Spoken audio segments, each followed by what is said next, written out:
नमस्कार। एक राजा था। उसके राज्य में सभी लोग बहुत सुखी थे। सारे राज्य में सब उसकी बहुत तारीफ़ करते थे कि राजा ने बहुत अच्छे से अपना शासनकाल चला रहे हैं, पूरा किया, क्योंकि राजा अब बूढ़े हो चले थे।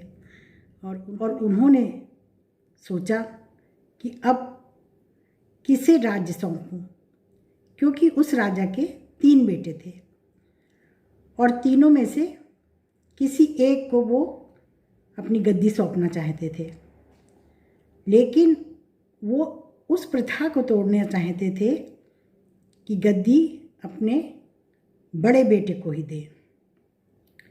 उन्होंने सोचा कि जो बेटा बुद्धिमान होगा उसी को मैं अपनी गद्दी सौंपूंगा।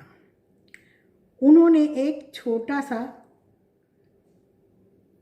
टेस्ट परीक्षा अपने बच्चों की, अपने तीनों बेटों की ली। उन्होंने तीनों बेटे के हाथ पर एक एक सोने का सिक्का रख दिया और राजा बोला तीनों बेटों से कि तुम तीनों अलग अलग दिशाओं में चले जाओ और इस सिक्के से कोई ऐसी चीज़ खरीद के लाओ जिससे घर, ये महल पूरा भर जाए। पहला बेटा जो था उसने सोचा, अरे हमारे तो पिता जो हैं, हमारे घर में सठिया गए हैं, 60 साल के हो गए हैं, उन्हें समझ में नहीं आ रहा कि अब मैं क्या करूं। तभी उन्होंने एक सोने का सिक्का दे दिया, इससे क्या मिलेगा जो पूरा घर भर जाए। उसने शराब मंगाई, शराब पी और मस्त पड़ गया। उसने सोचा ये सठिया गए हैं। दूसरा बेटा जो दूसरी दिशा में गया था, उसने भी बहुत अपनी बुद्धि लगाई कि क्या करें, क्या चीज़ लाएं एक सिक्के से, इतना क्या आ जाएगा, घर भर जाए। उसने सोचा कचरा जो है ये मिल जाएगा। उसने लाके पूरे महल में कचरा भर दिया। तीसरा बेटा था, वो भी सोचता रहा कि क्या चीज़ ले चलूं जो पूरा महल भर जाए। उसने बुद्धि लगाई, उसने सोचा महक ऐसी है जिससे पूरा घर भर जाएगा और एक सोने के सिक्के से बहुत कुछ आ जाएगा। तो उसने जो है लोबान खरीदा, अगरबत्तियाँ खरीदी, कुछ दिए खरीदे।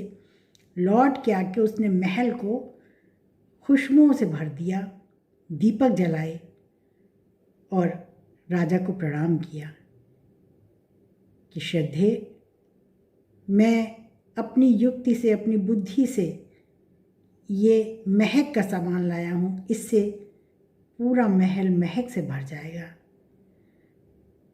राजा बहुत प्रसन्न हुआ। उसने उसी बेटे को अपनी गद्दी दे दी और कहा कि जिसके अंदर बुद्धि है वो हर कार्य कर सकता है अपनी बुद्धि से।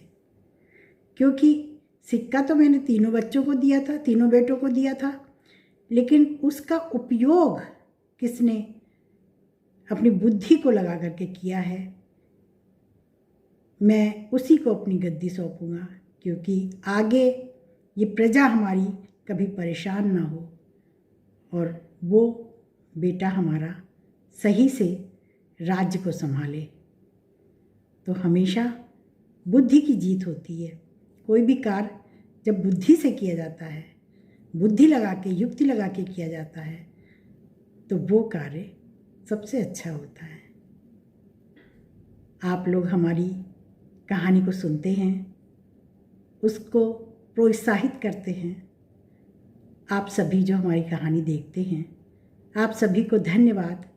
और अगर आपको ये कहानियाँ अच्छी लगती हैं तो प्लीज़ कमेंट बॉक्स में हमें बताइए, सब्सक्राइब कीजिए, उससे हमारा मनोबल बढ़ता है और हम आपको अच्छी अच्छी प्रेरक कहानियाँ सुनाते रहेंगे। धन्यवाद।